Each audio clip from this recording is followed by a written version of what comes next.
Call Haloyim Yahweh, Bahasham, Hamashiach Yahushai, Bahasham Rakakudash. Barakatham. Shalom.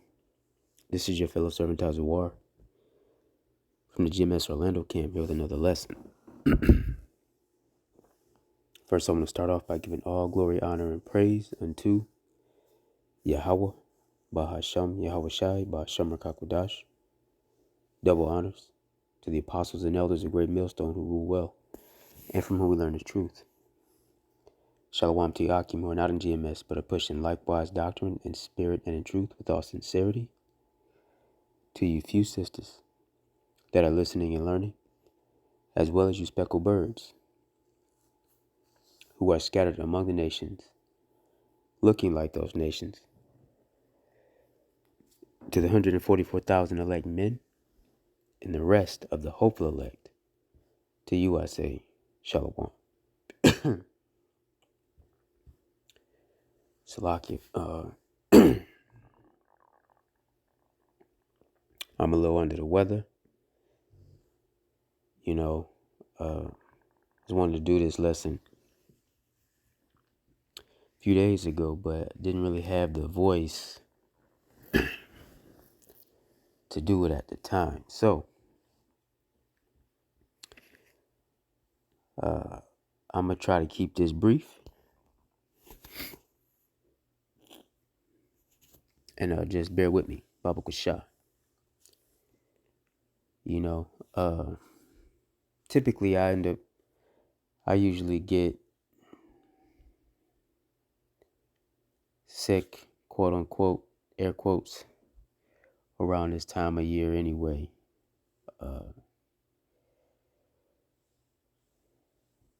And I attribute it personally. This is me speaking as a man. I usually attribute it to, this is another time of the year where, the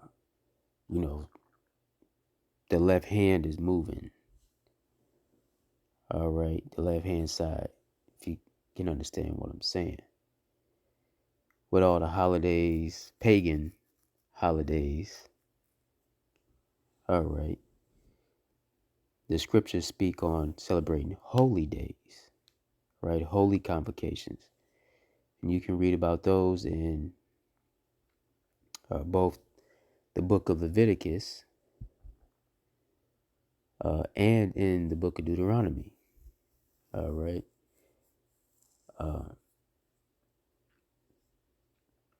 As far as our customs as Hebrew Israelites, and how we're expected to reverence and worship the Lord, Yahweh, all right, and his son, all right, Yahweh Bashem Yahweh Shai. Those are the names we exalt, all right. The Father's name is Yahweh, the Son's name is Yahweh Shai, all right, Hamashiach. So, without further ado, I'm not going to ramble. I'm going to get into the lesson. Now,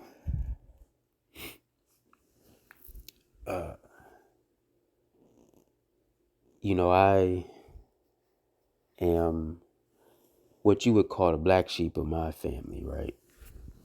I don't partake in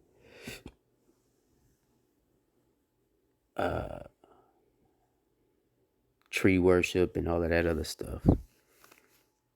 The winter solstice worship, all of that garbage that come with Christ Mass or Christ Mass, all right?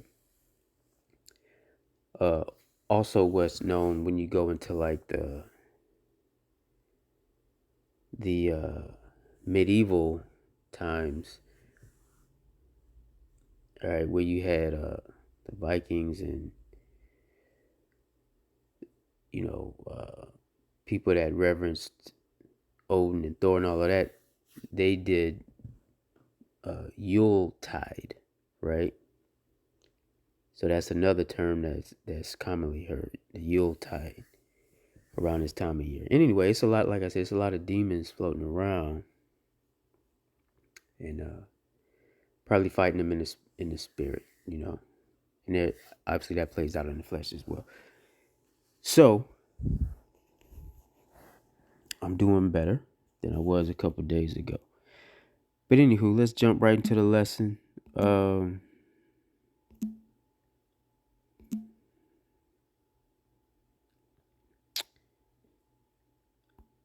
want to grab the book of Jeremiah. All right, the 10th chapter. And there's a reason why we're starting here, because a couple days ago it had the celebration of Xmas or Xmas, right?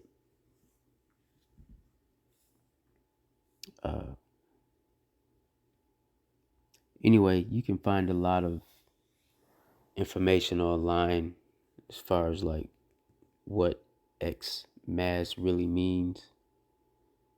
All right, mass going into killings or massacres and stuff like that, and X.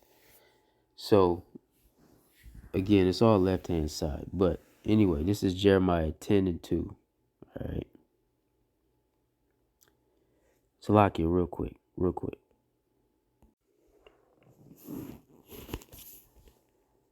All right. Jeremiah 10:2. And I pulled this scripture a few times, and I'm sure if you've been following GMS at all in any capacity, you've heard other brothers or even other camps pull this verse. This is Jeremiah chapter 10, verse 2. All right, actually, let's go ahead and start at 1. And it reads, it says, "Hear ye the word which the Lord Yahweh speaketh unto you, O house of Israel." All right, so that is,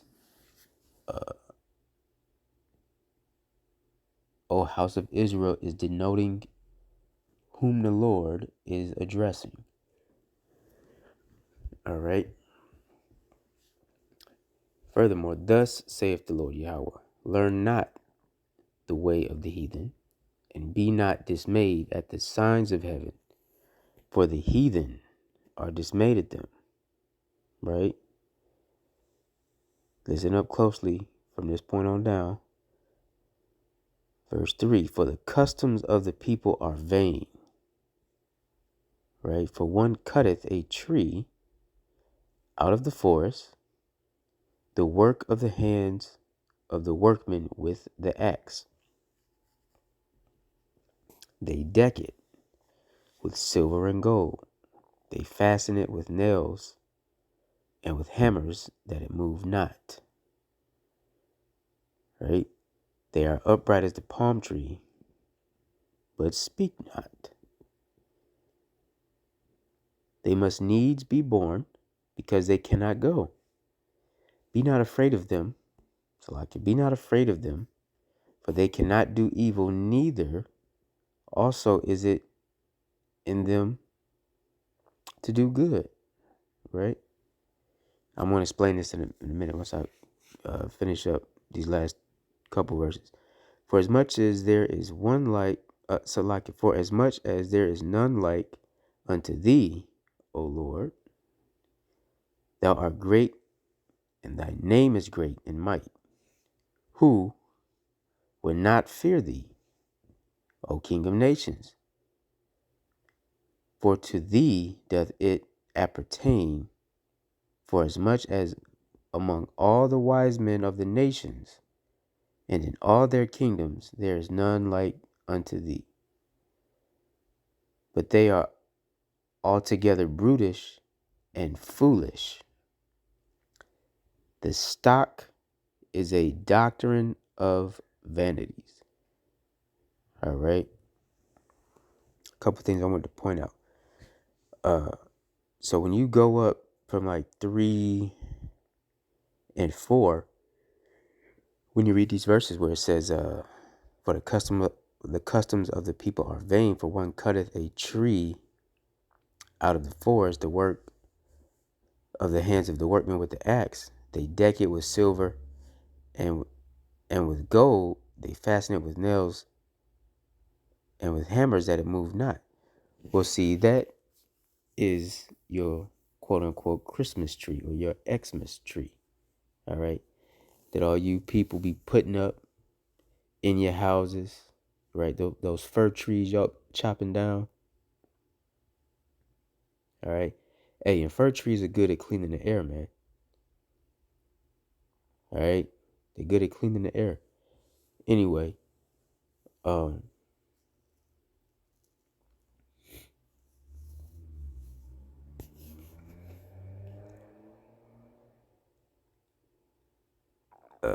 cutting the tree down, fasten it, all right, with nails. And then when I was coming up, right, like when I was a jitterbug, they had this, because I grew up in Christianity and paganism, right, in some capacity or another. How like my family's like Christian and word, I guess. All right, they hit church on the important days according to the Christian faith. Anyway, it was this song that they used to play during this time of year. Used to come on the TV with all the little holiday and Christmas programs. They had, Rudolph and all that shit. But it used to be this fucking snowman they had on there be singing this song, silver and gold, something, something, something. And I can't remember the rest of the shit, but those things stuck out in my head even, you know, 30 plus years later, 35 plus years later. So, I grew up listening to those, hearing those jingles and all of that shit that come with it. So when people say, "Oh, well, how you know that's," well, when you go into the customs, even today they still be playing those same programs, man. Like the old school joints with the little elf and the Santa and the little snowman, all that shit. But them devils be having the songs on there, man. Trying to enchant the children, the youth, right? Trying to capture the younger generation. And that's the whole thing with the whole gifts and all that other stuff, right? See, because they done forgot uh, the real meaning behind Yuletide and cutting down a tree and fastening it. That's what when it go down here to like verse 5 and 6, um no, Salakia, verse 5, that goes into the superstition of the ancient Babylonians, that from that time all the way up until, where people in Europe, because we had Jacob.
They are upright as the palm tree, but speak not. They must needs be born because they cannot go. Be not afraid of them, for they cannot do evil. Right? So they can't do evil. The trees can't do evil. Ain't no spirits in them trees. All right? Let me put it. Ain't no evil spirits in them trees snatching up kids. All right? Because all life has a spirit of energy. Okay? Anyway. It says, neither also is it in them to do good. So they don't do good either. Meaning if you hang your offerings on a tree, you're not going to get no type of blessing or no good fortune or no shit like that either. All right, because that's what all that go into. But that's why I like verse 8, because it say, but they are altogether brutish and foolish. Right? The stock is a doctrine of vanities. All right. Basically meaning that shit's a little worse, man. Those idols and those customs. All right. And those ideologies. All right, let's see what it say in the NLT. Let's get this real quick. Verse 2 in the NLT. Jeremiah 10 and 2. I'm gonna read this down to 8 kind of speedily. That's it. It's supposed to be concise. Jeremiah 10 and 2. This is what the Lord says. Do not act like the other nations who try to read their future in the stars. Do not be afraid of their predictions, even though other nations are terrified by them. Their ways are futile and foolish, right? So speaking about their customs, their ways. They cut down a tree and a craftsman carves an idol, right? They decorate it with with gold and silver. Then they fasten it securely with hammer and nails so it won't fall over.